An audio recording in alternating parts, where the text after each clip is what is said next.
Halo, selamat siang Bapak Ibu dan teman-teman semuanya, para sahabat Buddhist Fellowship Indonesia.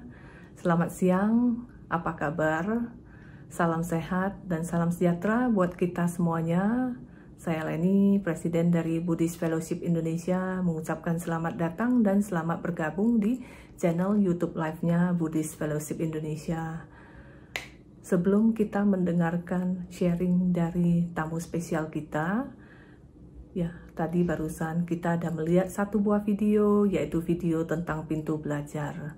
Pintu belajar dan Buddhist Fellowship Indonesia didirikan oleh founder kami, Ibu Lilian Halim, dan saat ini pintu belajar telah memberikan beasiswa kepada kurang lebih 500 anak-anak Indonesia dari kalangan prasejahtera, mulai dari tingkat PAUD, sekolah dasar, sekolah menengah, tingkat universitas di S1, S2, maupun S3. Dan saat ini sudah ada puluhan anak-anak asuh pintu belajar yang telah lulus sarjana dan saat ini sudah bekerja di masyarakat dan sudah bisa memperbaiki kesejahteraan keluarga mereka. Terima kasih kepada ibu-ibu Buddhist Fellowship Indonesia, founder kami, Ibu Lilian Halim, dan para donatur lainnya atas support kepada pintu belajar selama ini. Ya,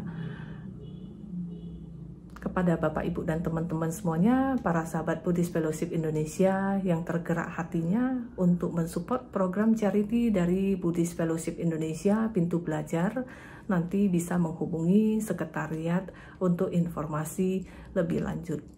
Mudah-mudahan ke depannya pintu belajar bisa membantu lebih banyak lagi anak-anak Indonesia dari kalangan prasejahtera sehingga bisa mencerdaskan anak bangsa, dan mudah-mudahan anak-anak asuh pintu belajar selain bermanfaat dan berkontribusi untuk kesejahteraan keluarga mereka, nantinya juga bisa bermanfaat dan berkontribusi untuk masyarakat Indonesia dan membanggakan bangsa dan negara tercinta kita, Indonesia.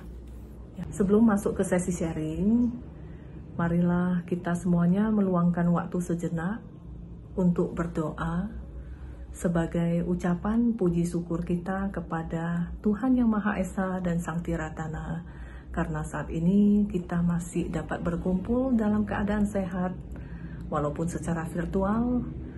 Kita dapat berkumpul di siang hari yang berbahagia ini untuk nanti kita sama-sama belajar pengetahuan dari narasumber kita.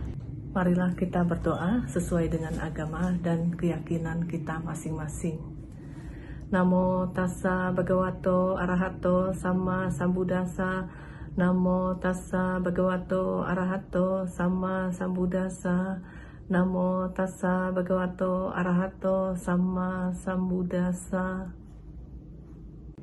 Marilah kita lanjutkan dengan membacakan dan merenungkan core value dari Buddhist Fellowship Indonesia, supaya nilai-nilai tersebut dapat kita praktekkan dan amalkan dalam kehidupan kita sehari-hari.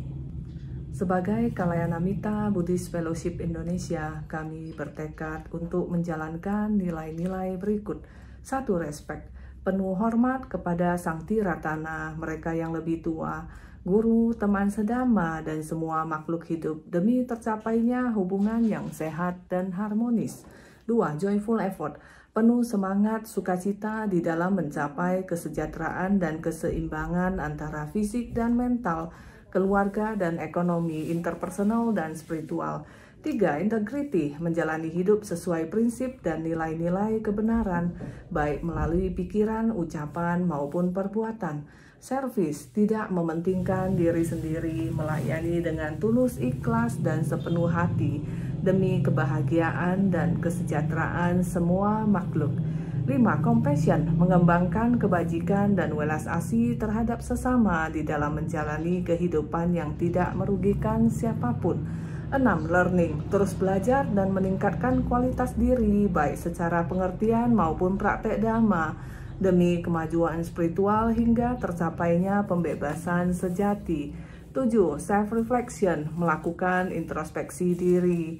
mengembangkan kesadaran dan kebijaksanaan, penuh rasa syukur di dalam menjalani kehidupan yang penuh makna. 8. Faith, mengembangkan pandangan benar serta keyakinan yang kokoh untuk terus hidup sesuai dengan Buddha Dharma. Selamat pagi Bapak Ibu dan teman-teman semuanya, para sahabat Buddhist Fellowship Indonesia. Namo Buddhaya, salam sehat dan salam sejahtera buat kita semuanya.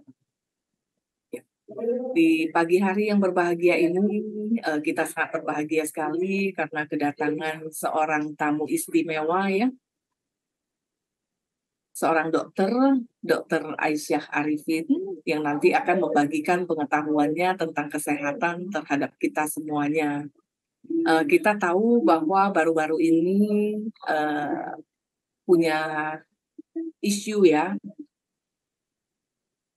tentang dampak polusi udara terhadap kesehatan ya, karena beberapa saat ini juga ya banyak terdapat polusi udara terutama di kota-kota besar seperti Jakarta ya,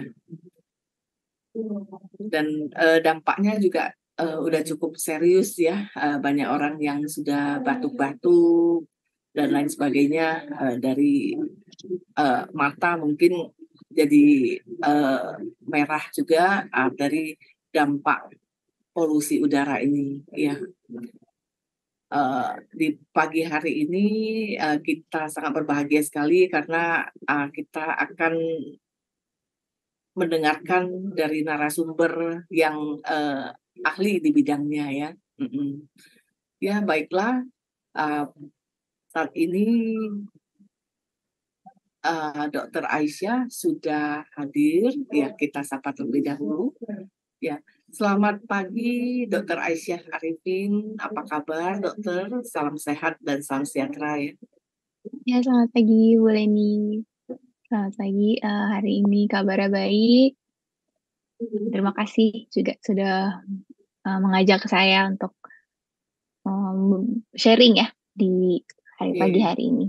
Ya. Saat ini lagi berada di mana, Bu Dokter? Di Jakarta? Di Jakarta. Oke, ya baik. Kami dari Buddhist Fellowship Indonesia mengucapkan terima kasih ya Bu Dokter telah meluangkan waktunya yang sangat berharga untuk berbagi pengetahuan yang sangat berguna sekali kepada kita semua dan masyarakat Indonesia tentang dampak polusi ya. Baiklah, di layar satu lagi sudah ada Sis Santuti Palasari SPD ya. Selamat pagi. Ya, betul. Selamat pagi. Selamat pagi, Dok. Santuti Palasari adalah salah satu anak asuh pintu belajar Buddhist Fellowship Indonesia. Dan telah menempuh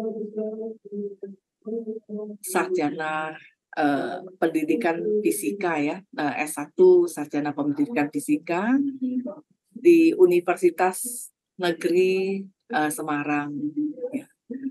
Semoga ilmu yang didapatkan bisa bermanfaat untuk keluarga, masyarakat, bangsa, dan negara Indonesia kita yang tercinta ya. Oke, ya baiklah. Mungkin untuk menghemat waktu kita undang dan kita persilakan Dr. Aisyah Arifin dan Sis Santuti Palasari untuk bisa memulai sesi sharing ini, yaitu dengan topik dampak polusi udara terhadap kesehatan. Waktu dan tempat kita persilakan Bu Dokter. Terima kasih. Baik, terima kasih banyak atas kesempatan yang diberikan. Di sini saya sebagai moderator untuk sesi hari ini, saya sendiri Santuti Palasari nanti yang akan membantu Dr. Aisyah dalam memoderatori acara pada pagi hari ini. Di sini saya akan membacakan terlebih dahulu untuk CV dari Dr. Aisyah. Dr. Aisyah pada tahun 2015 sampai tahun 2022 menempuh pendidikan di Fakultas Kedokteran Unika Atmajaya Jakarta riwayat pekerjaan pada tahun 2022 sampai tahun 2023 sebagai dokter intensif di Rumah Sakit Marinir Cilandak dan Puskesmas Kelurahan Cipete Selatan, Jakarta Selatan. Pengalaman organisasi pada Juni 2022 sampai Agustus 2022 sebagai peserta magang di Dinas Kesehatan Jakarta Selatan. Selain itu, Dr. Aisyah juga telah mempublikasikan jurnal pada tahun 2023 di bulan Oktober. Begitu, demikian tadi CV dari Dr. Aisyah. Untuk berikutnya saya persilahkan kepada Dr. Aisyah agar menyampaikan dengan tema dampak polusi udara terhadap kesehatan. Silakan Dr. Aisyah, saya persilahkan. Terima kasih banyak, Mbak Santuti ya, Kak Santuti ya. Terima kasih dan kepada Bu Leni juga atas kesempatan yang sudah diberikan kepada saya untuk sharing sedikit ya tentang isu yang sedang hangat dibicarakan saat ini di sosial media ya terutama ya. Oke, kita akan bahas mengenai dampak polusi udara terhadap kesehatan. Kita mulai. Next. Oke, hari ini yang akan dibahas itu adalah definisi dan jenisnya dari polusi itu sendiri. Kemudian penyebabnya, apa sih yang bisa menyebabkan polusi, dan sebenarnya tadi kan ada berbagai jenis ya polusi. Nanti akan dijelaskan secara singkat untuk masing-masingnya, namun untuk di hari ini saya akan lebih fokus ke polusi udara. Kemudian akan dijelaskan juga mengenai penyebabnya, mekanisme terjadi polusi udara, lalu ke topik hari ini yaitu dampak terhadap kesehatan dan cara mencegah dan menanggulanginya. Seperti itu. Next. Oke, kita masuk ke pertama yaitu apa sih itu yang disebut dengan polusi dan ada jenis apa saja. Next, polusi udara sendiri menurut KBBI itu artinya adalah pengotoran atau pencemaran. Kalau menurut Cambridge Dictionary atau kamus dari Cambridge itu disebutkan bahwa polusi adalah damage caused to water, air, etc. by harmful substances of waste. Jadi polusi sendiri itu artinya adalah kerusakan yang terjadi pada air, pada udara, dan lainnya yang disebabkan oleh substans atau zat yang hasil buangan yang dapat berbahaya untuk lingkungan. Seperti itu. Next. Kemudian apa saja yang bisa kita sebut dengan polusi? Jadi polusi ini ada beberapa tipe, namun yang utama ini ada 3, yaitu ada air pollution atau polusi udara, water pollution atau polusi air, dan soil pollution atau polusi tanah. Jadi selain itu adalah tipe polusi yang bukan mayor, seperti ada yang polusi cahaya, polusi suara, polusi termal atau panas, dan polusi radioaktif. Kemudian juga untuk 3 tipe polusi yang utama, yaitu yang udara, air, dan tanah ini yang paling memberikan dampak besar untuk lingkungan dan pada kesehatan. Yang pertama untuk yang polusi udara itu adalah tambahan dari gas-gas yang tidak diinginkan seperti sulfur dioksida, karbon monoksida, dan lainnya. Dan polusi udara ini adalah tipe polusi dengan dampak yang paling variatif. Ini penyebabnya seperti yang kita tahu ya, dari bahan bakar gas, penggundulan hutan, dan lainnya.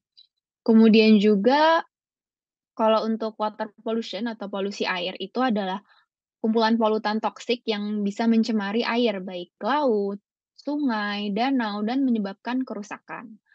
Polusi air ini adalah tipe polusi dengan konsekuensi yang paling berat untuk ekosistem. Contohnya ada tumpahan dari minyak atau oil spill, kemudian pembuangan limbah yang tidak sesuai aturan, dan lainnya. Dampaknya tentunya akan merusak ekosistem yang ada pada air.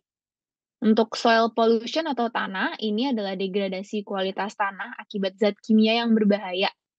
Kemudian dia akan merusak pertumbuhan tanaman, seperti contohnya pestisida, radioaktif, dan lainnya.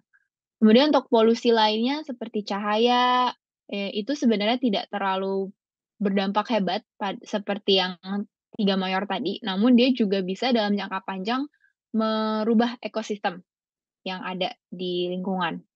Seperti misalkan karena kan, light pollution itu polusi cahaya ya, jadi jumlah eksesif cahaya di malam hari bisa mengganggu perilaku hewan nokturnal, kemudian bisa mengganggu irama sirkadian tidur dan kemudian kalau untuk noise pollution ini juga berkaitan dengan kesehatan pendengaran ya, yaitu, seperti yang kita tahu kalau untuk normal pendengaran itu 60 sampai 65 desibel itu yang, ya seharusnya kita mendengarkan sehari-hari dan kita kalau mendapatkan paparan lebih dari itu atau bahkan ada parameternya lebih dari 85 desibel dalam durasi yang lama itu bisa merusak pendengaran. Seperti itu. Kalau untuk thermal dan radioaktif itu sesuai namanya ya, jadi dari panasnya, limbah pabrik atau radioaktif itu juga dari, hasil buangan pabrik yang tidak diregulasi dengan baik, itu dalam jangka panjang bisa sampai menyebabkan ke arah keganasan seperti kanker itu, karena kan ada kelainan genetik yang terjadi, seperti itu. Oke, next. Selanjutnya saya akan bahas lebih lanjut untuk polusi udara, karena kan saat ini yang sedang ramai dibicarakan adalah polusi udara ya. Bagaimana sih bisa terbentuk polusi udara? Next. Oke, kita pertama bahas dulu komposisi udara normal ya. Untuk komposisi udara normal sebenarnya tidak 100% itu terdiri atas oksigen. Jadi, dia itu terdiri atas beberapa gas ya. Yang pertama, mayoritas itu justru terdiri atas nitrogen. Nitrogen itu terdiri atas 78% di komposisi udara normal. Selain itu ada oksigen sebanyak 20,9%, hampir 21% ya. Dan untuk sisanya ini adalah zat-zat lainnya seperti argon yaitu 0,935% dan ada sedikit sebanyak 0,035% adalah karbon dioksida. Jadi sebenarnya pada kadar udara normal itu ada karbon dioksida, namun dalam jumlah yang sangat amat sedikit dan terkontrol. Jadi jika terjadi adanya perubahan atau shifting dari komposisi udara ini, baik gas maupun partikel itu bisa menyebabkan pencemaran udara, seperti itu. Next. Oke, ini saya tunjukkan ada foto ya, ini adalah foto saya ambil dari sumbernya dari sosial media Twitter. Ini diambil pada pada bulan Agustus 2021.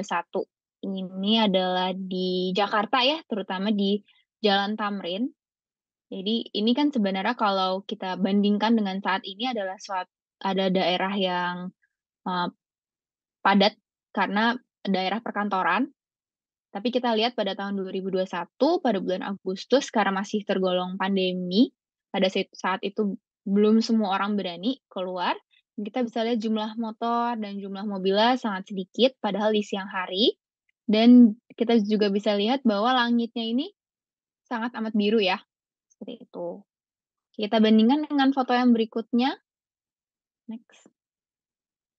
Oke, ini diambil yang kiri pada tanggal 18 Juli 2023 bulan lalu ya. Ini dari Instagram, ini diambil pada saat yang foto ini lagi naik pesawat. Jadi dia foto ke area luarnya, ke jendelanya dan melihat bahwa asap seperti kabut dan asap yang warna abu-abu ini menutupi kota Jakarta. Seperti itu. Ini terutama, saya dari tadi membahas Jakarta karena memang paling banyak isunya saat ini Jakarta. Namun sebenarnya di Kalimantan juga isunya sedang tinggi tentang polusi ini, yaitu ada kebakaran hutan kemarin, seperti itu. Dan untuk yang kanan ini adalah juga di Jakarta pada tanggal 17 Agustus 2023 pada saat 17-an kemarin ya.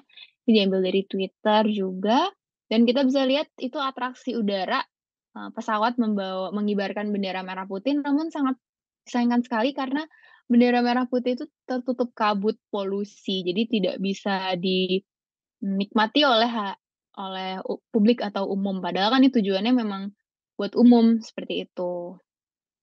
Oke.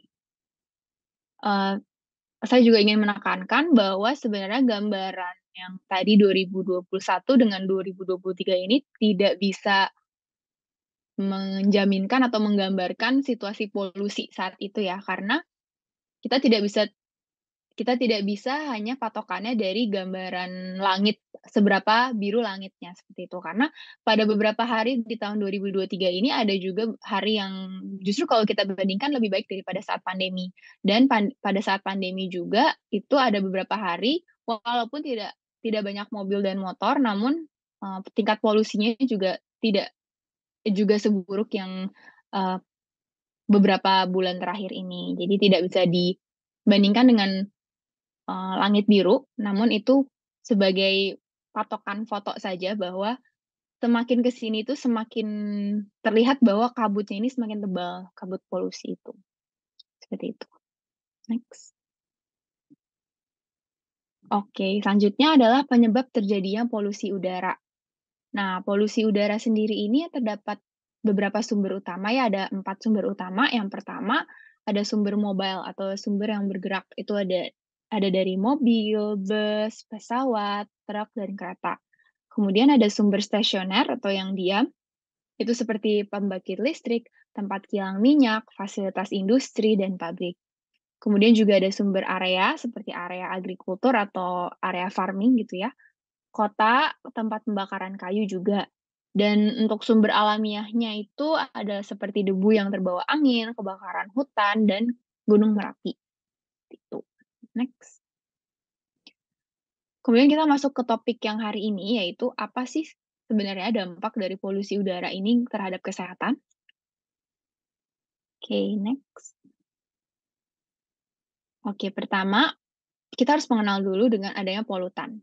Polutan ini adalah kontaminasi udara oleh beberapa zat ya. Ada yang bentuk gas dan ada yang bentuk particulate matter. Particulate matter itu disingkat sebagai PM dan dia bukan gas, jadi dia bentuknya padat tapi sangat amat kecil. Ntar kita akan lihat bentuknya. Kemudian nanti akan terbagi menjadi 2, itu ada household air pollution dan outdoor air pollution.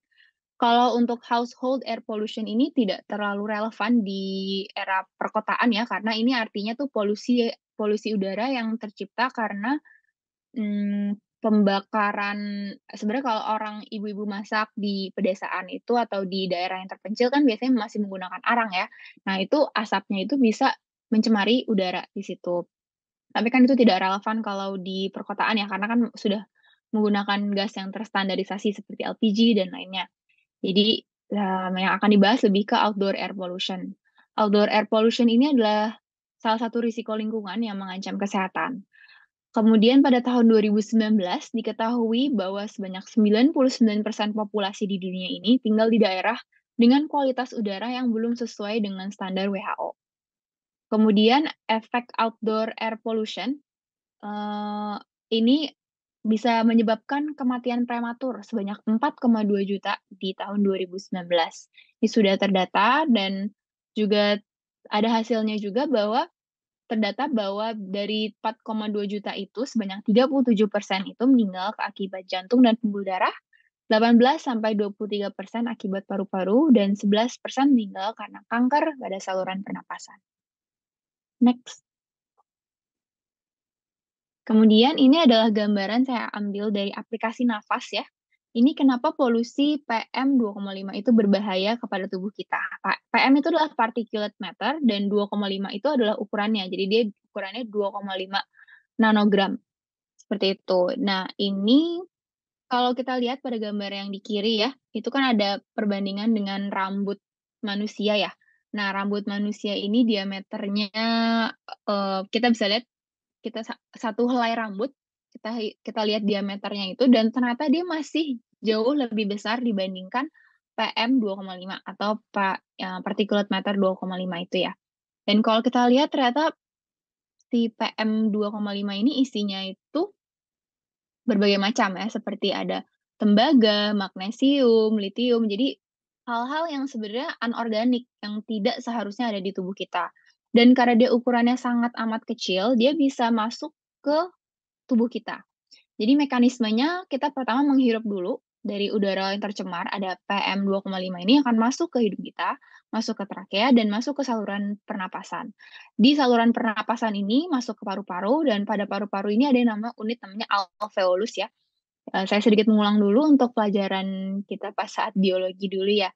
Jadi untuk alveolus itu adalah unit paling kecil dari paru-paru yang fungsinya untuk terjadinya pertukaran gas, pertukaran oksigen dengan karbon dioksida.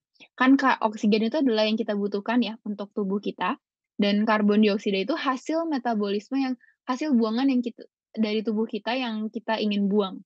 Jadi dari darah kotor, kita sebutannya darah kotor ya, darah karbon dioksida yang dengan karbon dioksida ini dia akan masuk ke alveolus, kemudian pembuluh darah alveolus tersebut itu adalah suatu ruangan, di mana itu akan terjadi pertukaran. Jadi alveolus membawa oksigen, dan pembuluh darah yang kotor ini akan mengeluarkan karbon dioksida ke alveolus, dan alveolus akan memberikan oksigen ke pembuluh darah yang bersih, gitu. Jadi pertukaran yang oksigen dengan karbon dioksida. Lalu oksigen ini, pembuluh darah yang sudah membawa darah bersih ini akan dibawa ke jantung, kemudian jantung akan memompa ke seluruh tubuh untuk asupan oksigen pada seluruh tubuh kita ya. Namun sebenarnya hal tersebut bisa terjadi kalau kita bisa menjamin bahwa udara yang kita hirup itu bersih. Seperti yang tadi sudah saya jelaskan tadi ada komposisi udara normal ya. Nah, kalau misalkan kita hidup di daerah yang tercemar dengan polusi udara yang sudah ada PM2,5 ini, karena dia ukurannya sangat amat kecil, dia bisa ikut masuk melewati alveolus itu dan akan masuk ke pembuluh darah dan akan disebarkan ke seluruh tubuh, seperti itu. Dan dampaknya itu adalah penumpukan dari PM2,5 ini, sehingga akan memberikan efek, yang buruk kepada kesehatan, nanti akan dijelaskan ya. PM2,5 ini memiliki ukuran 30 kali lebih kecil dari rambut manusia dan tidak bisa dilihat tanpa mikroskop elektron. Bayangkan jadi dia lebih kecil sebanyak 30 kali ya, dibandingkan dengan rambut manusia ini. Dan badan manusia ini tidak mampu memfilter polutan, sehingga dia akan terperangkap di dalam paru-paru. Oke, next. Ini adalah recommended air quality guideline ya. Jadi ini adalah standar dari WHO, sebenarnya ini nice to know saja, lebih untuk pemerintah dan swasta sih sebenarnya, dia untuk pengelolaan dari polusi udara gitu. Nah, contohnya nih saya mau ngambil yang untuk yang paling atas adalah PM2,5. Dia selalu dijadikan standar untuk polusi udara karena dia yang paling berbahaya untuk tubuh kita, seperti itu. Bukan artinya yang lain tidak berbahaya, tapi karena ini partikelnya sangat amat kecil, dia bisa melewati pembuluh darah dan masuk ke tubuh kita, seperti itu. Untuk air quality guideline level-nya ini dia annual-nya atau per tahunnya itu 5, dan untuk dalam hitungan 24 jam itu sebanyak 15. Kalau untuk interim target itu adalah target yang diberikan dari WHO kepada pemerintah sih untuk membantu, menuntun agar targetnya tercapai, seperti itu. Jadi kita sebenarnya lebih lihatnya ke air quality guideline level-nya yang paling kanan. Kita bisa lihat ya kalau partikel matter yang 2,5 ini, air quality guideline level-nya yang 5 ya. Boleh next. Ini adalah, chart ya dari WHO. Kita bisa lihat jadi WHO ini sudah mengupdate guideline-nya dari yang sebelumnya tahun 2005, itu PM2,5-nya maksimal dia 10 untuk standarnya, lalu pada tahun 2021 tadi diturunkan menjadi 5 untuk guideline-nya. Dan kita juga bisa lihat pada tahun 2021, rata-rata di Jakarta ini PM2,5-nya itu 39 atau 8 kali lebih tinggi dibandingkan guideline yang sudah disebutkan di WHO pada tahun 2021. Dan itu merupakan rata-rata dalam 1 tahun. Jadi sangat amat bahaya ya untuk udara di Jakarta ini. Boleh di next? Oke, selanjutnya adalah dampak terhadap kesehatan. Tadi sudah dijelaskan juga bahwa, PM2,5 ini terutama ya, dan gas-gas itu bisa masuk ke tubuh kita, dan itu akan karena dia bukan merupakan suatu hal yang normal pada tubuh kita ini, tubuh kita akan bereaksi terhadap gas dan zat tersebut. Contohnya kalau misalkan dia masuk ke pembuluh darah otak, itu akan menyebabkan nyeri kepala, rasa cemas, lalu bisa menyebabkan adanya gangguan pada sistem saraf pusat. Salah satunya bisa menyebabkan kalau ke arah pembuluh darah di otak bisa menyebabkan stroke. Kemudian pada bagian organ di mata, hidung, dan tenggorokan itu juga ya, tadi kan, Ibu ini juga sudah sempat menyebutkan ya, adanya iritasi pada mata, jadi mata merah, lalu iritasi pada hidung dan tenggorokan. Selain itu juga akan bisa menyebabkan gangguan pada pernafasan, karena memang dia kan masuknya melalui saluran pernapasan ya. Lalu pada paru-paru ini dia bisa menyebabkan iritasi, inflamasi, atau radang, dan infeksi pada paru-paru. Juga, paling utama adalah asma. Asma tuh kan dia lebih ke alergen ya, dia tuh, sensitif terhadap, alergen di luar. Jadi kalau anak dengan atau seseorang dengan asma mendapatkan ada paparan polusi dari atau polutan dari luar, itu bisa mencetuskan terjadinya asmanya, gitu. Kemudian ada juga, penyakit paru obstruktif kronis, dia adalah suatu penyakit yang sering kali ditemukan pada orang yang perokok ya sebenarnya. Jadi kan karena kita sama-sama menghirup udara yang zat yang sebenarnya tidak seharusnya dihirup, seperti itu. Jadi bisa menyebabkan penyakit yang sama dengan, orang yang merokok. Selain itu juga bisa menyebabkan kanker paru, sama ya. Dan kalau di pembuluh darah dan jantung itu bisa menyebabkan adanya kekakuan pembuluh darah seperti hipertensi ya. Lalu kalau misalkan orangnya ada riwayat kolesterol bisa menyebabkan juga plak yang ada di pembuluh darah itu teriritasi dengan adanya si polutan terutama yang PM2,5 ini, lalu pecah dan plak itu pecah dan itu bisa menyebabkan kalau di pembuluh darah jantung bisa menjadi serangan jantung, seperti itu. Kemudian juga bisa berdampak pada, hati, lien, darah, dan juga pada organ-organ lainnya pada, saluran reproduksi, seperti itu. Next. Oke, selanjutnya saya akan menampilkan video ya.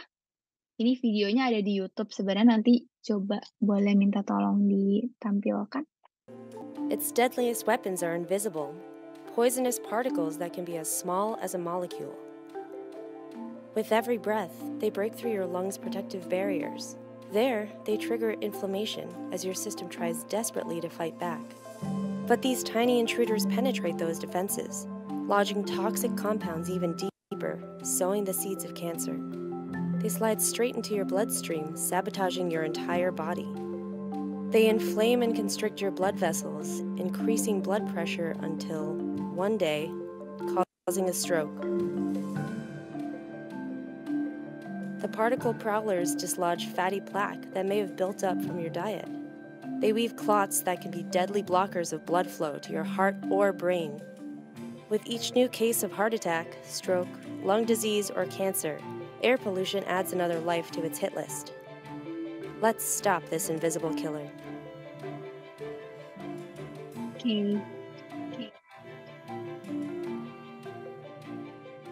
Tadi dibahasnya kan memang lebih ke PM2,5 ya. Jadi PM2,5 itu dia partikel matter yang sangat amat kecil, jadi dia bisa mempenetrasi tubuh. Masuk ke pembuluh darah dan masuk ke tubuh kita itu bisa berdampak sangat banyak tadi, salah satunya juga stroke, serangan jantung, dan lainnya. Disebutnya sebagai invisible killer tadi karena memang kita tidak bisa melihat secara kasat mata. Misalnya menggunakan mikroskop elektron, seperti itu. Jadi untuk polusi udara tadi dampaknya sudah saya jelaskan untuk secara umum, namun seperti penyakit biasa ya, penyakit pada umumnya ini dia akan ada kelompok rentan. Di mana kelompok rentan ini adalah, kelompok usia yang, kondisi umumnya itu tidak seprima kalau dewasa normal. Contohnya ini kelompok rentan ada anak-anak, ibu hamil dan janinnya, dan lansia. Di sini saya akan bahas untuk pertama yang anak-anak ya. Jadi untuk tingkat polusi udara yang meningkat ini akan juga terjadi ada peningkatan pada, kejadian infeksi saluran pernapasan, sehingga anak ini akan mudah sakit, sehingga juga akan seringkali tidak masuk sekolah, seperti itu. Untuk anak-anak yang seringkali main olahraga di luar dan hidupnya atau tempat tinggalnya dekat dengan jalan raya yang padat, itu bisa meningkatkan risiko asma. Atau kalau misalkan dia memang sudah punya asma, itu bisa ter-trigger ya dari polutan atau polusi yang ada di sekitarnya, seperti itu. Anak yang dengan asma dan yang seringkali terpapar polutan udara, itu juga lebih mudah untuk terjadi bronkitis. Dan anak-anak yang tinggal di lingkungan dengan tinggi polusi, itu lebih mudah juga terjadinya kerusakan pada paru. Jadi ada infeksi paru seperti pneumonia, itu juga lebih sering terjadi pada daerah yang, tinggi polusi dan pada anak-anaknya, seperti itu. Next. Selanjutnya, pada kelompok rentan ibu hamil dan janin, kalau misalkan, bayi baru lahir ya, dia menghirup partikel matter atau yang PM2,5 ini dalam kadar rendah, itu bisa mengubah ukuran otak anak yang sedang berkembang, sehingga akan meningkatkan risiko gangguan kognitif dan emosional pada saat dia remaja. Kemudian juga paparan prenatal pada polusi udara, itu atau prenatal tuh jadi sebelum dia melahirkan, jadi pada saat dalam kandungan, itu bisa mengganggu perkembangan otak, kecepatan berpikir yang melambat, dan bisa menyebabkan seperti ADHD untuk perubahan perilaku anak ya. Kemudian juga paparan polusi juga bisa menyebabkan BBLR atau berat badan lahir rendah. Jadi bayi yang baru lahir itu tidak cukup berat badannya, itu sebanyak biasanya sih kita sebut BBLR itu di bawah 2,5 kilogram.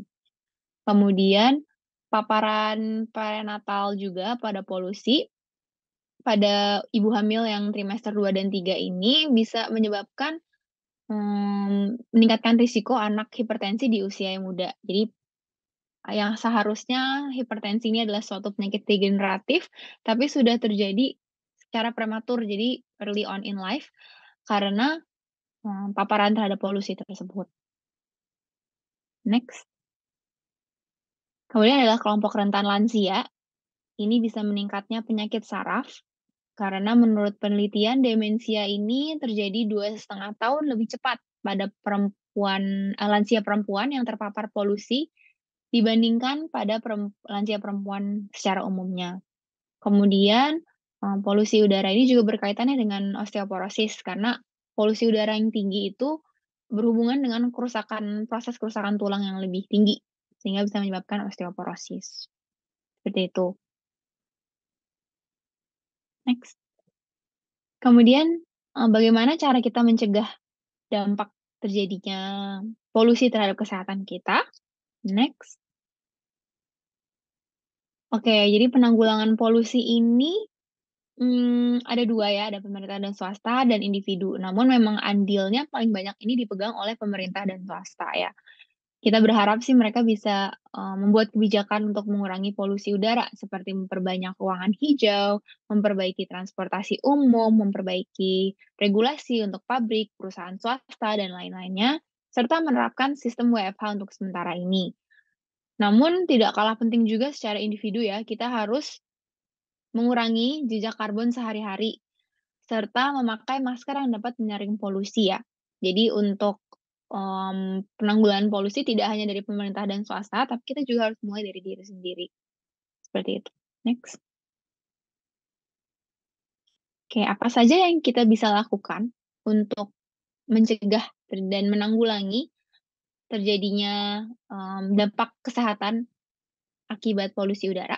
Yang pertama, kita harus mengkonfirmasi air quality index ya. Pasti kita juga sering kali lihat ya di sosial media atau dengar di-share dari WhatsApp, dari keluarga, betapa, buruknya kualitas udara saat ini. Biasanya kan mereka menggunakan aplikasi itu ya, ada yang tadi sudah saya ambil kutipan itu dari Nafas, aplikasi Nafas, tapi juga ada air quality Index Quality Air Visual, itu juga ada. Itu juga beberapa aplikasi yang bisa kita gunakan untuk mengkonfirmasi air quality index. Jadi, kalau misalkan kita mau pergi, ada kegiatan di luar, kita sebaiknya mengkonfirmasi dulu air quality index-nya. Jika memang buruk dan, aktivitas tersebut bisa kita tunda. Seperti misalkan kita mau rencana olahraga nih di luar pagi-pagi, namun kita lihat dulu cek konfirmasi air quality index-nya, tapi kok jelek ya hari ini. Nah, kita kalau bisa karena masih bisa olahraga di dalam rumah, ya sebaiknya kita olahraga di rumah saja gitu. Namun kalau misalkan aktivitas tersebut tidak bisa ditunda dan memang harus pergi keluar, maka kita harus menggunakan masker. Nah, menggunakan masker yang bisa menyaring polusi ya, seperti KN95, KF94, itu masih bisa. Tapi kalau untuk yang masker medis tipis itu sebenarnya tidak bisa menyaring yang PM di 2,5-nya itu sih. Kemudian bisa menggunakan air purifier kalau di dalam ruangan. Itu bisa membantu meregulasi udara ya, yang di dalam saat ini kalau misalkan kita dalam ruangan. Kemudian juga kita harus menjaga kesehatan. Nah, ini sangat penting karena kalaupun misalkan kita terpapar dengan polusi udara, namun kita baseline-nya saja secara umum keadaan kita itu tidak sehat, itu akan lebih mudah terjadinya dampak-dampak yang tadi saya sebutkan dan bahkan bisa lebih buruk yang terjadi, seperti itu. Jadi kita harus menjaga kesehatan kita secara prima dahulu, tetap olahraga di dalam rumah, tetap makan yang makanan-makanan bergizi, dan tetap mengkonsumsi vitamin jika diperlukan. Kemudian juga kalau misalkan kita sakit, kita harus segera berobat saja, karena efek dari polusi udara ini karena dia paparannya secara terus-menerus itu akan terjadi secara menahun atau kronik ya.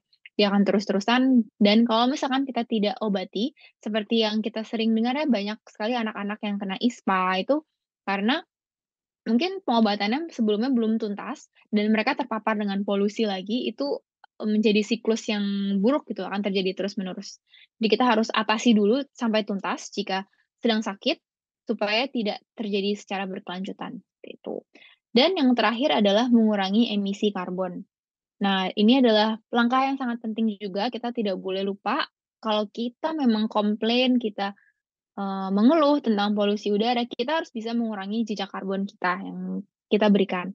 Pertama itu seperti mengurangi pembakaran sampah, menggantikan sumber energi kepada yang renewable, terus mengganti mobil ke elektrik, dan memakai transportasi publik, seperti itu.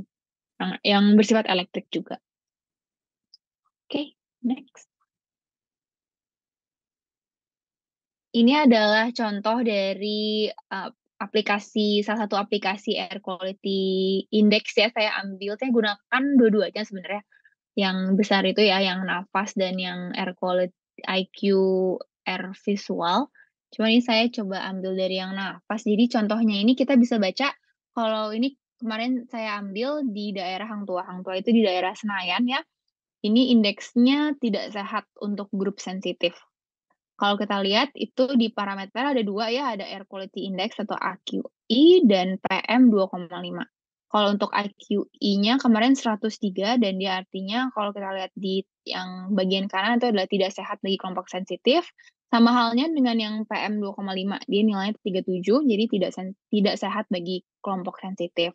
Nah, untuk AQI ini dia itu adalah indeks dari penilaian dari air quality secara umum. Jadi yang tadi dari ada sulfur oksida, nitrogen dioksida, monoksida dan lain-lainnya. Kalau untuk yang PM 2,5 ini spesifik hanya untuk particulate matter yang 2,5. Karena dia seperti yang tadi saya sudah sebutkan, efeknya dan dampaknya ini paling buruk ke tubuh kita. Jadi dia dibuat sendiri standarnya dari WHO untuk dijadikan parameter pada polusi udara. Seperti itu. Oke, next. Selanjutnya adalah take home message-nya. Jadi untuk merangkum sedikit, polusi itu artinya tadi pengotoran dan pencemaran ya. Dan juga terdapat berbagai jenis polusi, salah satunya adalah polusi udara. Kemudian juga kita harus mengetahui penyebab polusi udara itu ada yang alami dan yang tidak, seperti transportasi, pembakaran sampah, dan lain-lainnya. Kemudian juga dampak terhadap kesehatan ini bisa mempengaruhi pembuluh darah, ke paru-paru, dan saluran nafas, hingga dapat menyebabkan kematian. Penanggulangannya yaitu kita pertama kalau kita mau keluar ya konfirmasi air quality index dulu sebelum aktivitas, menggunakan masker yang bisa menyaring polusi, menggunakan air purifier, menjaga kesehatan, berobat jika sakit, dan mengurangi emisi atau jejak karbon. Seperti itu. Next. Oke, sekian presentasi dari saya atau sedikit sharing ya sebenarnya. Terima kasih atas perhatiannya. Oke, saya sekarang kembalikan ke moderator. Terima kasih. Baik, terima kasih banyak Dr. Aisyah yang sudah menyampaikan pemaparan tadi materi tentang dampak polusi udara terhadap kesehatan. Oke, memasuki sesi yang berikutnya berarti kita lanjutkan dengan tanya jawab ya dokter ya. Oke. Di sini saya akan membacakan. Ya, sebelum masuk ke sesi tanya jawab, izinkan saya terlebih dahulu untuk menayangkan sebuah video tentang Pintu Belajar. Ya. Pintu Belajar adalah program edukasi dari Buddhist Fellowship Indonesia. Pintu Belajar dan Buddhist Fellowship Indonesia didirikan oleh founder kami, Ibu Lilian Halim.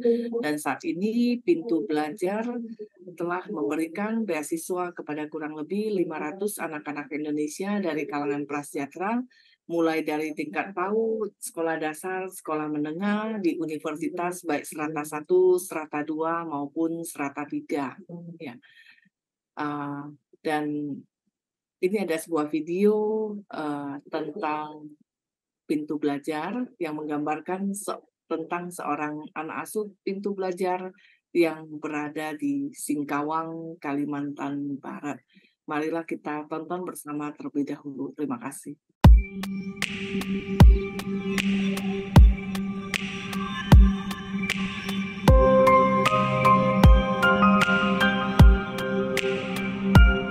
Nama saya Verlia, saya mempunyai 9 saudara. Saya dari 9 saudara itu saya yang terakhir, hanya cuma saya saja yang sekolah. Di rumah saya punya 1 kakak perempuan yang kerja menjaga toko sepatu, dan juga ada papa sama mama. Mama kerja di sawah, papa pergi masak ke tempat orang lain. Mama ke sawah dari jam 6 sampai jam 9 lewat begitu, di sana buat nanam padi. Itu yang kedua kalinya dari jam 2 lewat sampai jam 5. Mama pergi ke sana buat lihat airnya udah masuk ke sawah atau belum. Juga biasa mama di sana nanam padi juga, cabut rumput yang di sawah. Papa sih biasa sering memasak resepsi pernikahan dan juga biasa resepsi ulang tahun Pekong. Kalau 1 minggu itu biasanya ada yang nyuruh, itu dia baru ikut. Kalau lagi nggak masak, bantuin mama di sawah. Kalau umur mama udah 60 tahun, umur papa itu udah 55. Kakak biasanya kalau punya uang lebih dia ada bantu, kalau tidak. Saya biasa di rumah bantuin mama masak dan beres-beres rumah saja. Di hari Minggu saya juga ada mengikuti kegiatan Damayobana yang diselenggarakan dari Viara. Saya di Damayobana belajar mengetik, kerajinan tangan, storytelling, bernyanyi, dan parita. Saya punya cita-cita menjadi seorang koki. Mungkin saya bisa usaha sendiri. Kalau ada modal saya bikin masak di warung dulu. Kalau ada modal lebih baru ke restorannya. Fokus ke pekerjaan biar bisa bahagiain mama sama papa. Saya berterima kasih banyak kepada Pintu Belajar sudah membiayai sekolah saya bisa sampai di SD, mungkin bisa tamat SMK.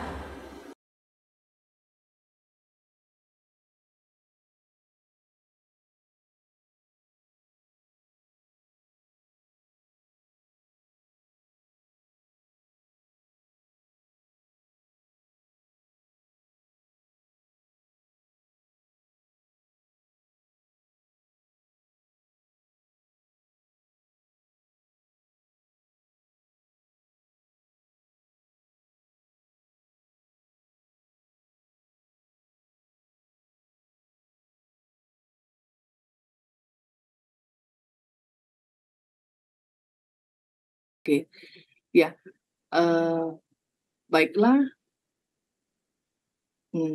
Tadi sudah ditayangkan sebuah video tentang pintu belajar ya.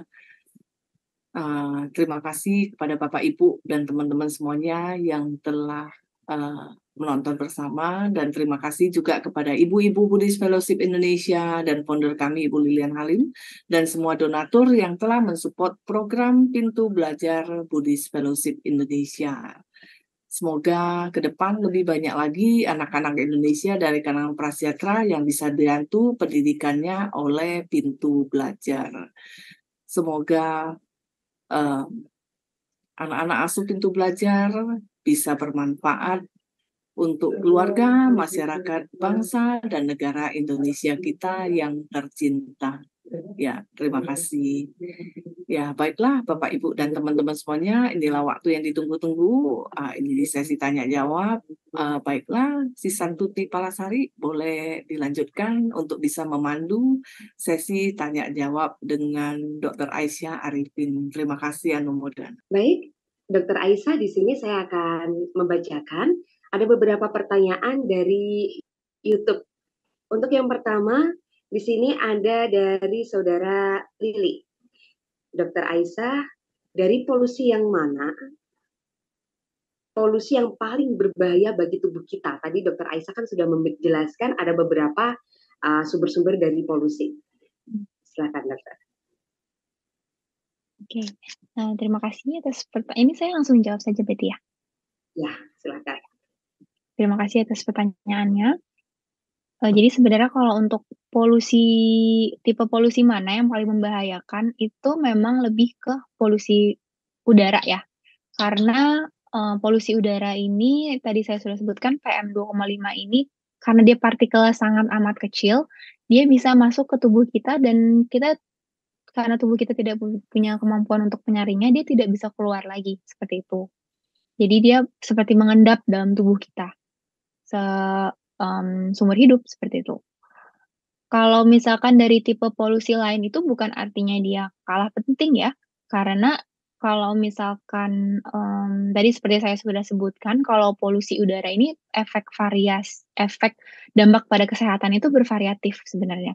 Tapi kalau untuk kepada polusi air atau pencemaran pada tanah, itu berdampaknya lebih ke mengubah ekosistem.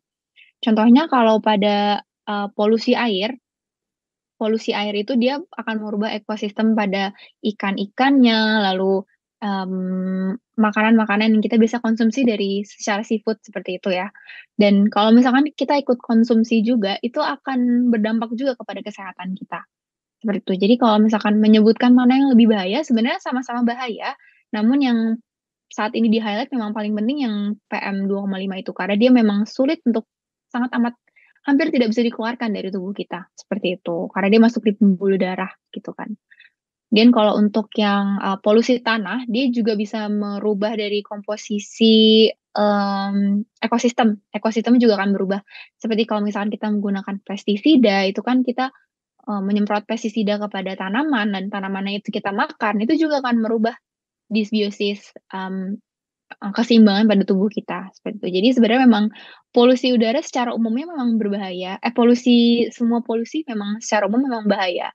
Gitu. Tapi polusi udara karena kita paparannya sangat amat sering dan kita tidak bisa melihat ya mana yang tercemar dan mana yang tidak, kecuali yang memang sudah seperti sekarang. Itu jadi dikategorikannya lebih berbahaya seperti itu. Oke, terima kasih banyak Dr. Aisyah atas penjelasannya. Dilanjutkan untuk pertanyaan yang kedua. Di sini ada dari Saudara Dharma. Apakah dengan memelihara tumbuhan di rumah dapat membantu memurnikan kualitas udara yang ada di rumah? Biasanya kan kita nanam beberapa tumbuhan, biar katanya ada penyaring udaranya di dalam rumah. Apakah itu betul atau tidak sih, Dok? Oke. Ini juga saya baru baca kemarin, ada suatu penelitian ya tentang hal ini, tentang pertanyaan ini. Jadi ada orang yang menyatakan bahwa saya tinggal di daerah yang banyak pohonnya, jadi aman dari dampak polusi udara sebenarnya. Nah, kalau misalkan kita lihat, itu tadi sudah saya jelaskan bahwa polusi udara itu kan tidak hanya gas ya, dia ada particulate matter. Dia itu merupakan suatu zat padat yang sangat amat kecil, jadi kita tidak bisa melihat. Jadi sementara kita tahu kalau untuk tumbuhan itu kan memang dia berfotosintesisnya membutuhkan karbon dioksida ya. Itu tapi kan kalau misalkan dari polusi udara ini dia tidak hanya karbon dioksida, dia ada gas-gas lainnya juga. Memang bisa diserap oleh tumbuhan hijau ini, namun tumbuhan itu akan menjadi kualitasnya tidak sebaik kalau pada pepohonan di alam liar seperti itu. Selain itu juga untuk tanaman dan pohon hijau ini dia hanya bisa menyaring dari gas. Kalau particulate matter yang zat tadi ini tidak bisa disaring dengan baik. Bisa ada kemampuan disaring, jadi dia seperti menahan saja, namun tidak bisa di fotosintesis seperti itu. Jadi kalau misalkan kita tinggal di daerah yang tinggi polusi udara, tapi kita berusaha menanamkan tanaman saja, ya itu bukan merupakan suatu jaminan bahwa kita akan pasti terlindung dari polusi udara seperti itu. Jadi memang selain kita menanam tanaman, kita juga harus melakukan tadi upaya-upaya itu. Kita harus tinggal di dalam ruangan, lalu kita cek air quality guideline-nya dan indeksnya yang di luar, kemudian menggunakan masker pada saat kita beraktivitas di luar, seperti itu. Semoga menjawab. Terima kasih banyak, Dok. Ini masih kita berapa sesi pertanyaan ini, Dok? Saya diserahkan kepada Mbak Gila. Boleh. Ini masih ada beberapa pertanyaan. Boleh. Dilanjutkan untuk pertanyaan yang ketiga, ini dari Arya Bodi Kumara. Dokter, apakah solusi bagi orang-orang yang tinggal di daerah yang terpapar polusi udara untuk menghindari dampak dari polusi udara tersebut? Maksudnya gini, Dok. Misalkan nih saya tinggal di Jakarta sekarang. Dengan kondisi polusi udara yang seperti ini. Apa yang harus saya lakukan? Gitu. Terima kasih pertanyaannya. Jadi tadi sudah aku coba rangkum lagi ya.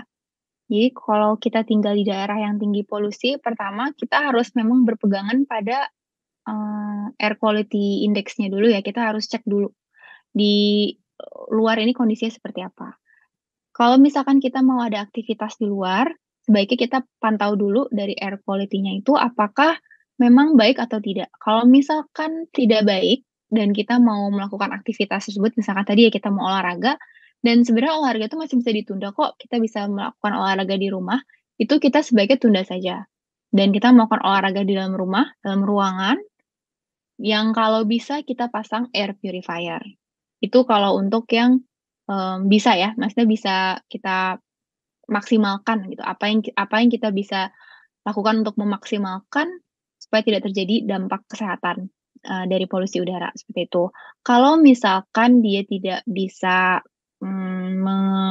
menghentikan, maksudnya dia harus tetap pergi keluar untuk melakukan aktivitasnya, maka yang bisa dilakukan adalah menggunakan masker saat aktivitas di luar. Nah, maskernya ini yang sebaiknya sih sudah bisa menyaring polusi ya, seperti KN95, KF94, itu sebaiknya digunakan. Jadi akan lebih baik dan kita setidaknya tidak terpapar oleh polusi seberat itu. Seperti itu. Oke, baik. Terima kasih banyak, Dok. Untuk lanjut di pertanyaan yang berikutnya, ini ada pertanyaan lagi dari Dharma. Apakah perlu memasang alat pemonitor kualitas udara di rumah, Dokter? Oke. Sebenarnya itu kalau penting atau tidaknya memang sulit ya, karena memang secara umum sih idealnya saat ini di Jakarta itu sangat penting. Namun kalau kita menggunakan aplikasi ya seperti Nafas itu setahu saya itu tidak perlu ini deh, alat buat dipasang di rumah, jadi bisa menggunakan dia pakai satelit atau gimana, pokoknya dia tidak menggunakan alat yang ada di rumah. Tapi ya kekurangannya adalah dia tidak bisa mengetahui kadar kualitas udara di dalam rumah kita gitu. Kan itu pentingnya membandingkan udara di luar dengan udara di dalam rumah sebenarnya apakah dia baik atau tidak seperti itu. Jadi sebenarnya penting atau tidak ya lebih ke aktivitas kita sih sehari-hari itu lebih banyak di indoor atau di outdoor seperti itu. Karena kalau misalkan kita kebanyakan di luar ruangan dan kita tidak memerlukan perbandingan dari kualitas udara di luar dan di dalam itu bukan suatu hal yang harus dimiliki. Seperti itu. Oke, terima kasih banyak dokter. Ini lanjut lagi, tadi ada sempat bersinggungan sama pertanyaan yang sebelumnya. Ini ada pertanyaan lagi, apakah benar bahwa tanaman lidah mertua ya dok ya biasanya yang dipakai ya? Oh, buat ini ya, Iya, menyaring mengurangi polusi. batuk di udara. Yang biasanya ditanam di rumah-rumah itu kan biasanya orang-orang pada nanam tanaman lidah mertua. Katanya bisa buat ngurangi gitu. Apakah itu benar atau sebatas mitos dok? Atau hanya khusus untuk tanaman tertentu saja gitu? Kalau untuk sebelumnya boleh dikoreksi sebelum atau kalau misalkan ada yang mengetahui. Jadi sebenarnya kalau untuk lidah mertua ini, yang saya tahu tuh lebih ke tanaman secara umum sih. Jadi dia tidak menyebutkan spesifik apakah lidah mertua atau pohon-pohon lainnya gitu. Tapi sebenarnya memang secara umum untuk tanaman hijau maupun pohon itu dia bisa kemampuan menyerapnya ini menyerap polusi udara ini memang tinggi seperti itu. Karena tanaman lidah mertua ini permukaan daunnya dia panjang dan besar, jadi untuk kemampuan menyerapnya ini akan lebih tinggi sebenarnya kalau misalkan yang setahu saya ya. Tapi sebaiknya sih kita tetap lebih memprioritaskan untuk penanaman pohon gitu. Kalau misalkan kita diberikan kesempatan sih kita lebih baik memprioritaskan ke arah pohon gitu dibandingkan kepada tanaman-tanaman gitu. Tapi ya tidak ada salahnya kalau misalkan kita mau menanam dan menjaga adanya lidah mertua di rumah seperti itu. Oke, terima kasih banyak penjelasannya Dr. Aisyah. Oke, cukup ini untuk saya bacakan dari pertanyaan via YouTube. Untuk berikutnya saya berikan kepada Cileni, mungkin ada tambahan pertanyaan dari Cileni. Silakan Cileni. Ya, terima kasih Santuti atas moderasinya pada hari ini. Dan terima kasih dokter atas pencerahannya ya dan jawaban-jawabannya yang bisa menambah pengetahuan buat kita semuanya dan masyarakat Indonesia, dokter. Nah, dokter, untuk untuk kesehatan di tubuh kita. Untuk kesehatan terutama di saluran pernafasan ya dokter ya. Selain kita di rumah mungkin pakai air purifier gitu ya. Apakah penting juga untuk mungkin weekend atau berapa lama sekali? Nah, kita ada ke luar kota atau tempat yang mungkin banyak penghijauannya, banyak pepohonannya. Jadi untuk menyegarkan lah. Jadi untuk memaintain paru-paru kita juga sehat, Bu Dokter. Dan apakah orang-orang yang tinggal di daerah pedesaan yang mungkin banyak pohon-pohon hijaunya itu paru-parunya udah pasti lebih sehat daripada yang tinggal di daerah perkotaan. Mungkin mohon pencerahannya Bu Dokter, terima kasih. Terima kasih pertanyaannya Bu Leni. Jadi kalau yang pertama tadi pertanyaannya kan apakah kita apakah kita harus pada saat weekend itu jalan-jalan ke area yang banyak pepohonan, banyak area ruang terbuka yang ruang hijau, dan itu jawabannya iya. Jadi kita tuh memang sebaiknya Jakarta tuh bukan suatu tempat yang ideal buat kita tinggal ya, apalagi kita kalau udah punya anak-anak, lalu kita mau membesarkan anak-anak di daerah Jakarta itu sudah bukan tempat yang ideal. Jadi kalau misalkan kita punya kesempatan atau waktu untuk membawa diri kita atau anak keluarga kita itu keluar kota untuk mencari udara segar gitu ya yang lebih baik, itu sangat amat disarankan sih, direkomendasikan. Tapi kita juga harus dicek juga ya, apakah kualitas udara di sananya sudah lebih baik daripada di Jakarta. Karena kita bisa lihat sendiri ya di Bandung, kalau kita lihat Bandung itu kan sejuk ya padahal ya. Tapi beberapa bulan dan minggu terakhir ini justru indeks udaranya lebih buruk daripada di Jakarta gitu polusinya. Karena dia kan kotanya kecil, lalu infrastrukturnya perkotaannya masih belum sebaik Jakarta. Jadi kalau misalkan ada polusi itu tidak bisa keluar dari kota Bandung seperti itu. Jadi sebaiknya kita tidak boleh mematokkan karena udaranya sejuk atau langitnya biru. Kita tetap harus dicek dari indeks kualitasnya. Sama pertanyaan kedua adalah apakah paru-paru penduduk yang tinggal di daerah lebih dengan kualitas udara yang baik itu pasti lebih sehat. Itu secara penelitian dan memang secara anatomi itu sudah pasti lebih baik. Karena kita kan tadi sudah saya jelaskan bahwa partikulat matter 2,5 ini dia kan terjadi penumpukan ya pada tubuh kita. Penumpukan yang tidak bisa dikeluarkan dari tubuh sehingga dia bisa menyebabkan penyakit-penyakit yang tadi. Sementara kalau kita bandingkan dengan orang yang hidup jauh dari polusi, itu secara imun akan jauh lebih kuat seperti itu. Sehingga kalau misalkan kita lihat pasti paru-parunya juga akan lebih sehat. Kita bandingkannya seperti orang yang merokok dan tidak. Kalau orang merokok kan paru-paru dia akan lebih jelek ya fungsinya. Sama halnya dengan hal ini, yaitu orang yang tinggal di daerah dengan polusi tinggi dan orang yang tinggal di daerah yang polusinya rendah seperti itu. Ini gitu Bu Leni. Semoga menjawab. Terima kasih Bu Dokter atas jawabannya yang sangat bagus sekali Bu Dokter. Nah Bu Dokter, apakah sudah ada penelitian mungkin di kota-kota mana di Indonesia yang kualitas udaranya masih sangat baik Bu Dokter? Ada mungkin kasih bocoran beberapa lokasi ya supaya mungkin teman-teman siapa tahu nanti mau berlibur ke sana. Coba saya cek dulu ya di aplikasi. Dia biasanya terdata daerah-daerah yang baik untuk hidup kita, baik untuk maksudnya nafas dan polusi udaranya sedikit seperti itu. Coba saya cek. Kalau Puncak gimana Bu Dokter? Kalau Puncak daerah sini, kalau Puncak tuh sebenarnya kan dekat dengan area ke arah Bandung juga ya.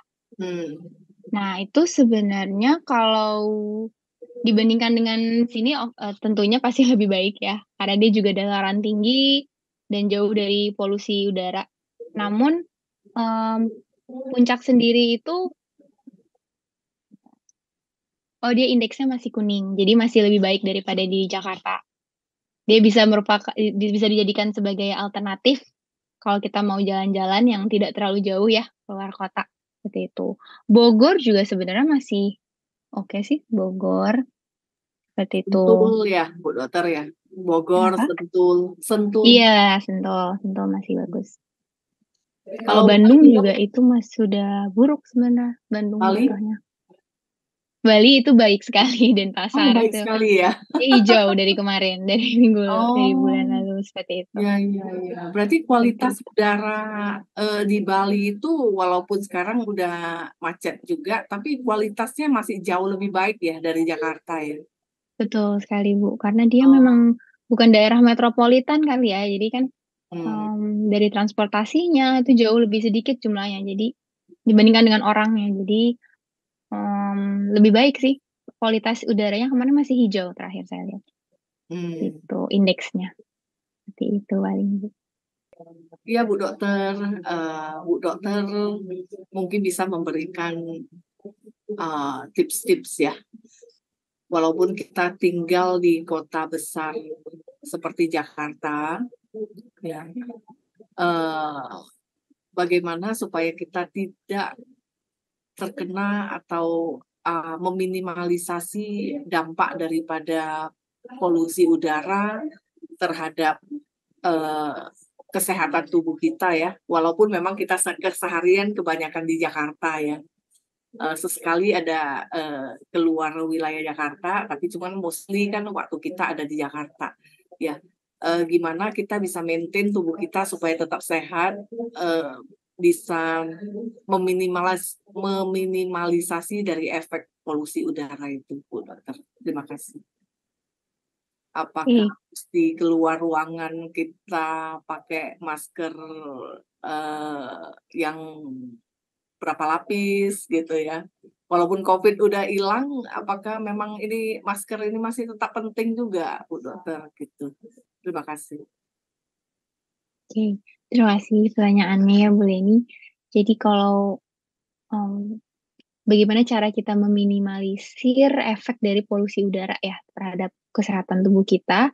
Yang pertama, kita tidak usah keluar rumah kalau urusannya tidak penting ya. Misalnya urusannya masih kita bisa tunda, seperti kalau misalnya kerjaan, ya kalau dari kebijakan kantor dan memang harus masuk ya kita mau nggak mau harus masuk. Tapi kalau misalkan sudah diterapkan sistem WFH, lalu atau aktivitas seperti kita mau pesan apapun, makanan, belanjaan itu kan sudah bisa kebanyakan online ya. Jadi sebaiknya kita melakukan semuanya dari online saja untuk sementara ini sampai tingkat polusi udara ini sudah menurun seperti itu. Itu juga selain itu kalau misalkan kita juga tetap harus berolahraga ya. Berolahraga untuk menjaga kesehatan kita, tapi jangan mencari penyakit. Kita tujuannya mau sehat olahraga di luar ruangan, tapi ternyata kualitas udaranya malah buruk, kita malah mencari penyakit, seperti itu. Jadi sebaiknya kita kalau bisa, cek dulu ya kualitas udara di luar apakah baik atau tidak. Kalau misalkan buruk, ya sebaiknya kita olahraga di rumah saja. Tetap bisa kok olahraga di rumah, yang penting kita tetap bergerak. Seperti itu. Kemudian, kita juga bisa konsumsi vitamin-vitamin ya. Ada beberapa vitamin yang sudah saya baca ini bisa meningkatkan efek protektif kepada paru-paru dan juga bisa memperbaiki sel-sel yang sudah mengalami kerusakan seperti vitamin omega, kemudian vitamin B, beta, vitamin delta, vitamin D ya. Itu juga bisa memperbaiki fungsi tubuh kita seperti itu. Selain itu juga masker ya, benar tadi kata Bu Leni, walaupun memang sudah habis ini era COVID sudah bukan disebut sebagai pandemi, tapi kita ada pandemi baru ini bisa disebut karena kan pandemi itu ada suatu isu yang mengganggu ya, suatu penyakit yang bisa mengganggu banyak penduduk. Ini walaupun belum disebut pandemi, tapi dia sebenarnya bisa disebut suatu keadaan yang bisa mengganggu publik gitu seperti itu. Jadi dia polusi udara ini karena dia menyerangnya ke saluran pernapasan juga, kita efek protektifnya kalau kita tidak bisa stay di rumah, maka kita harus terpaksa keluar, kita harus menggunakan masker. Maskernya sekali lagi ini harus yang sebaiknya yang bisa menyaring polusi seperti KN95 ya, yang tebal itu, yang bulat. Itu N95 maaf. Lalu ada KN95 itu adalah bentuk tipisnya. Kemudian juga ada KF94 yang seperti panjang itu. Namun kalau misalkan ada pertanyaan juga, Dok kalau saya nggak punya yang masker itu gimana ya? Nggak apa-apa, pakai aja yang ada. Karena efeknya juga akan jauh lebih baik kalau kita memakai daripada kita tidak memakai masker sama sekali. Jadi tidak ada pelindung antara saluran pernapasan kita dengan udara luar, itu akan jauh lebih buruk. Jadi pakai masker yang ada. Yang penting kita menggunakan masker. Seperti itu paling, Bu Leni. Ya, kalau efek daripada merokok ya Bu Dokter ya, dengan polusi udara ini ya, merokok kan ya kita asapnya kita ciptain sendiri ya. Kalau merokok ya, kalau merokok kan orangnya menciptakan asap sendiri ya ke tubuh ya. Tapi kalau polusi kan dari luar gitu ya. Sama-sama berbahaya ya, atau lebih berbahaya mana, Dok? Polusi udara lebih berbahaya kah? Oke. Jadi kemarin juga saya sempat baca ada penelitiannya juga ya, bahwa ada perbandingan antara polusi udara dengan efek merokok. Sebenarnya kalau dikatakan lebih bahaya yang mana, tentunya dua-duanya memang berbahaya. Tapi tergantung lagi kita tinggal di daerah mana. Kalau misalkan kita tinggal di Jakarta, ini masih lebih buruk kalau kita merokok karena dia efek polusinya tidak sepantaran dengan efek merokok seperti itu. Nah, ini juga saya baca dari ada penelitiannya bahwa polusi udara yang kita hirup sehari-hari di Jakarta itu dalam sehari kita seperti merokok 1,7 batang per hari ekuivalennya. Seperti itu. Jadi dengan kita beraktivitas di luar seperti biasa, kita menghirup udara yang sudah tercemar, itu ekuivalen dengan kita merokok sebanyak 1,7 batang per hari. Jadi memang seburuk itu, seperti itu saat ini. Dan ada juga penelitiannya, sebenarnya penelitiannya berbeda ya, dari setiap negara kan beda-beda tuh paparan polusinya. Paling tinggi kemarin sempat ada di Beijing juga, itu sampai 2-3 batang per hari itu ekuivalennya. Kalau kita masih 1,7, tapi sebaiknya sih tidak naik lagi ya, seperti itu. Jadi efeknya kita sama seperti sedang merokok, tapi tidak separah orang yang merokok berbatang-batang per hari, tapi sudah ada ekuivalennya kita seperti merokok 1,7 batang per hari. Seperti itu paling boleh.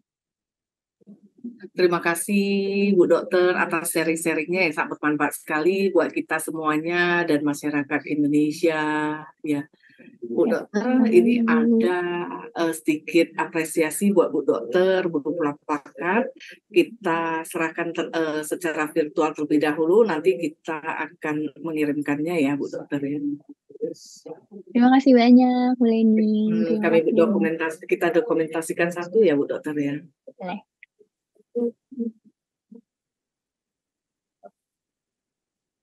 Oke, satu lagi.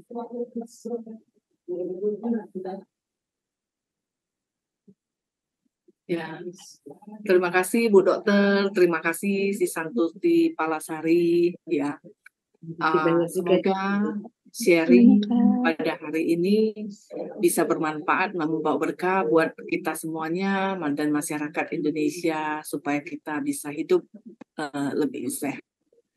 Ya, Bu Dokter, untuk sebagai penutup, mungkin Bu Dokter ada pesan-pesan kepada kita semua dan masyarakat Indonesia terkait topik kita pada hari ini. Terima kasih Bu Dokter.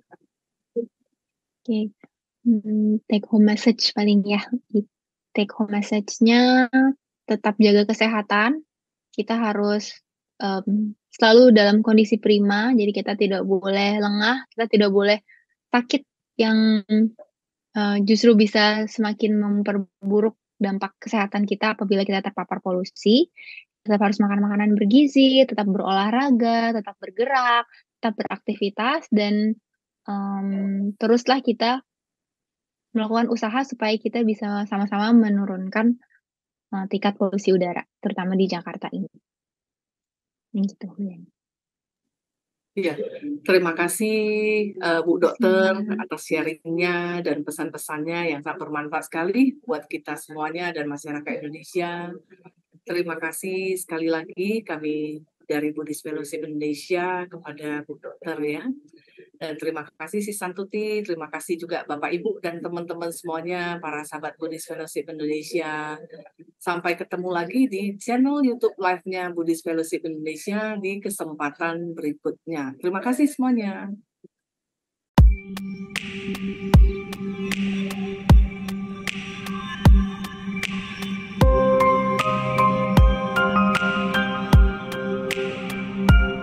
Nama saya Verlia, saya mempunyai 9 saudara. Saya dari 9 saudara itu saya yang terakhir, hanya cuma saya saja yang sekolah. Di rumah saya punya 1 kakak perempuan yang kerja menjaga toko sepatu, dan juga ada papa sama mama. Mama kerja di sawah, papa pergi masak ke tempat orang lain. Mama ke sawah dari jam 6 sampai jam 9 lewat begitu. Di sana buat nanam padi. Itu yang kedua kalinya dari jam 2 lewat sampai jam 5.